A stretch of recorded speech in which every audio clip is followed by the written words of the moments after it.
Welcome back to Keep It Real Boxing. This is Cypherbox, and just want to do a quick video on a article I saw on boxingscene.com regarding Luis Ortiz. As you already know, Luis Ortiz was scheduled to face DEONTAY Vada tonight for his WBC title, but was pulled out of that fight by the WBC because he tested positive for banned substances during his last Vada drug test.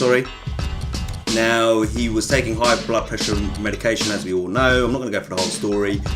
And as you know, there were substances in that medication which were on the banned substance list, purely because those substances are used to mask the use of PEDs. Now, on this article from boxingscene.com, I saw an interview the other day, earlier today, of Vada and Sean Porter, and Vada was talking about how he nearly puked in his mouth because he saw Luis Ortiz at the press conference, the final press conference for his fight against Stavern tonight. And this story kind of ties into the reason why he was there. Basically, he had a meeting with Mauricio Sulaiman, president of the World Boxing Council, the WBC, and this is what Boxing Scene had to say about it. So, Ortiz and World Boxing Council President Mauricio Sulaiman had held a meeting on Friday to discuss the circumstances surrounding his failed drug test. The Cuban puncher was all smiles at the conclusion of the meeting, which leads everyone to believe that the outcome of the meeting was very positive. Now, I'm guessing this is him and his team defending his reasons for the failed drug test and as to why he needed to take it, because he was suffering from high blood pressure, etc. But from the look on his face after the meeting, it looked like it went well. And makes everyone think, and everyone's got this impression now, whoever was there to witness it, that maybe he'll get a pass. Now, as you all know, the WBA has recently started their own clean boxing program, similar to the WBC. They'll be using Vada, and the WBA have suspended Luis Ortiz for 12 months. They've revoked his position as the mandatory challenger to Anthony Joshua's WBA title, and I believe they're taking him out of the rankings as well. So they've given him a pretty tougher punishment, I suppose, for failing that drug test than the WBC have. I don't believe the WBC have suspended him yet, and by the looks of things, they may not. Now, the WBC, there's more to this article from boxingscene.com, and I'm just going to read it out to you and then give you my opinion on it. A few days ago, the WBC Council came under fire after giving a pass to WBC bantamweight champion Luis Neri of Mexico, who tested positive, I'm going to try and pronounce this, zilpatron, or something like that, a banned substance, in connection with his August world title win over Yamakana. Neri claimed he had failed the drug test due to food contamination. The WBC sided with Neri, stating that the positive test was due to food contamination and ordered him to obviously face his opponent. The WBC's position on Neri would make it very difficult for them to suspend Ortiz, who, unlike Neri, was taking a prescribed medication. Now, see, this is where I think the reason the WBA have dished out the punishment they have to the disciplinary punishment that they've issued to Luis Ortiz is because he's failed a drug test in the past. Now, back in 2014, he failed a drug test, and apparently he failed another one as well. And now this is potentially his third failed drug test. That's why they have decided to suspend him for 12 months and revoked his position as mandatory challenger to the WBA title at heavyweight. Hats off to him for that. They used a bit of common sense and said, you know what, you've done it one too many times now. can't give you the benefit of the doubt. Guess what? We're suspending you. Now, the WBC, on the other hand, seem to have a softer approach. My point is, forget all of that. My point is, what is the point of having a clean boxing program if you're not going to punish the individuals who are taking banned substances? Yeah. Now, a lot of people are arguing. I've proved it already. I did a video on this where I went onto the Vada website and I proved that there are forms on the Vada website that come in Spanish. So all this, he didn't understand. He doesn't understand English and he couldn't fill out the forms correctly is rubbish, because the forms come in Spanish. You can download and print them in Spanish, and I'm sure the representatives of Vada who come and take the drugs, the urine and blood samples and do the drug tests, bring those forms with them as well, because they obviously know Luis Ortiz would be of Spanish speaking. Now, in my opinion, what is the point of having these clean boxing programs if you're just going to let fighters off? You know, the simple fact of the matter is, okay, you can't prove that Luis Ortiz was taking PEDs. We know that. But what you can prove is that he's shown clear negligence. Negligence in the sense that he hasn't done his part in keeping Vada or the WBC informed of his medical conditions.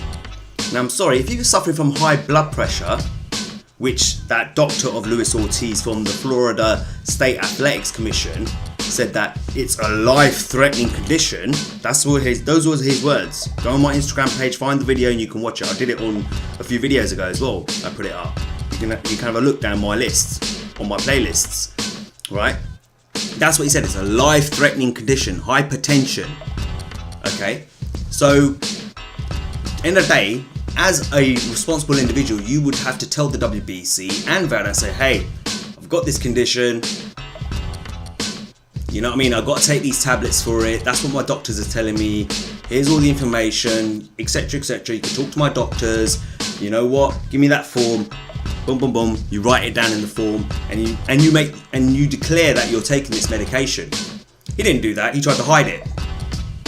Now, whether he was hiding it because he was worried that the WBC would do a physical on him and say, right, you can't fight because you're clearly not fit to fight, or whether it was because he was hiding the fact that he was using PEDs. Whichever it was, he's shown clear negligence. He has not followed the rules. So if he has not followed the rules, in my opinion, you need to be taught a lesson for that. And that is, you get banned.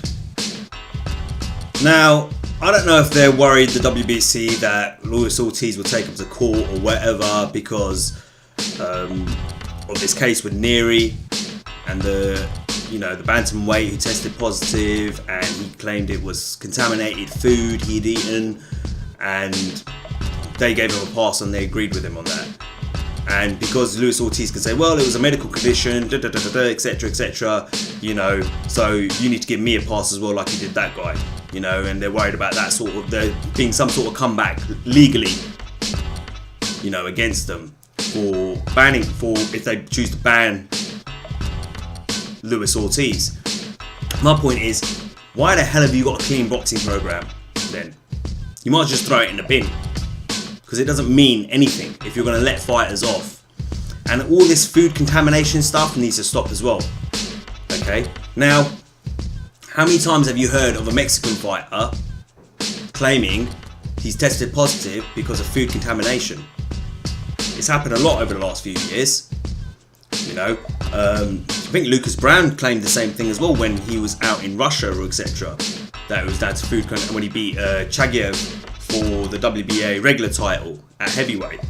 Now, if you don't know, in Mexico and China, they're well known for beefing up their meat, their cattle, by using steroids, which means the meat's contaminated. If you consume it and you took a test, you would come out positive for banned substances or steroids or some form of steroids.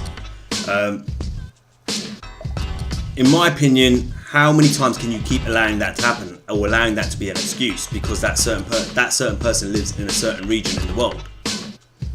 In my opinion, you either have a clean boxing program and you have a set of rules and you stick by it and you ban people who test positive, all right, or you don't, because it's not worth the paper it's written on then. In my opinion, Luis Ortiz has failed not once, not twice, but a third occasion now for banned substances. That's enough proof to say, hey, can't give you a benefit of the doubt here because you've done this before.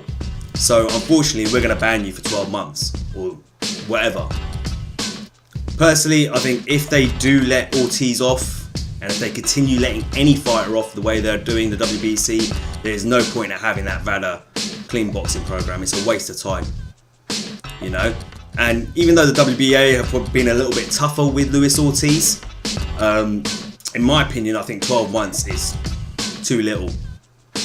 You know, if you fail, I think they need to come up with a solid rule. Like, if you fail once, okay, we give you a slap on the wrist, 6 months. If you fail a second time, we give you 12 months. If you fail a third time, we ban you for life.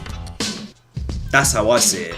You know, otherwise you're never going to clean up the sport that way. You're never going to send that clear message out to people. Yeah, people are always going to try and cheat, but you're never going to send out that clear message to fighters that, hey, this is unacceptable, and if you keep doing it, you will lose your career eventually. That's the way I look at it. They're putting other fighters in danger when they step into the ring, all juiced up the way they are, and they can cause some serious harm. So you know what?